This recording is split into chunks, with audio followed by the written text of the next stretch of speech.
काही दिवसांआधी दादांनी 1200 अंड्यांचं मशीन बुक केलं होतं. दादा आज मशीन घ्यायला आलाय, तर दादा कुठून आला? आपण भेवंडी मधून पडके गावातून आलोय. आज हे मशीन घेऊन चाललात. किती पक्षी आहेत आपल्याकडे? आपल्याकडे 200 पक्षी आहेत. कुठल्या जातीमध्ये? एकदम गावठी मध्ये. प्युअर देशी. आज प्युअर देशीला मागणी कशी आहे? एकदम मस्त मस्त मागणी आहे. किती वय आहे तुमचं? आता आपलं 20 वय आहे. 20व्या वर्षात तुम्ही 200 पक्षी बाळगत घेताय आणि आज हे मशीन घेऊन चाललात. हा, भविष्यात आमच्या शेतकऱ्यांना काय देणार आहात? पिल्ला पण देऊ शकतो आपण, मोठा पक्षी पण देऊ, जशी मागणी असेल तसं आपण देऊ शकतो. अच्छा, किती एकर क्षेत्रामध्ये हा व्यवसाय सुरू? आता आपला 1 एकरामध्ये आहे.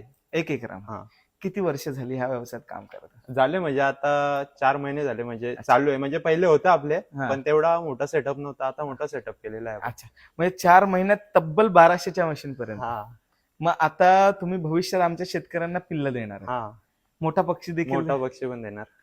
मित्रांनो, दादा भविष्यात आपल्या शेतकऱ्यांना 1 दिवसाचं, 15 दिवसाचं, महिन्याभराचं पिल्लू आपल्या शेतकऱ्यांना देणार आहे.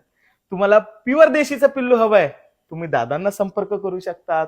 SM इन्क्युबेटरच्या मशीनचा फीडबॅक हवाय, तुम्ही दादांना संपर्क करू शकतात. दादांचा नंबर मी स्क्रीनवर देतोय. दादांना संपर्क करून SM इन्क्युबेटरचं मशीन आणि दादांकडनं येणारी पिल्ल ही तुम्ही खरेदी करू शकतात. SM इन्क्युबेटर्स हे प्रत्येक शेतकऱ्यांचा नंबर आपल्यापर्यंत देत असतं आणि प्रत्येक शेतकऱ्याला या कुक्कुटपालन व्यवसायात उभं करत असतं. आपल्या SM फॅमिलीकडनं दादांना पुढच्या वाटचालीस बेस्ट विशेष देऊया आणि भेटूया अशाच नवीन एका उद्योजकासोबत.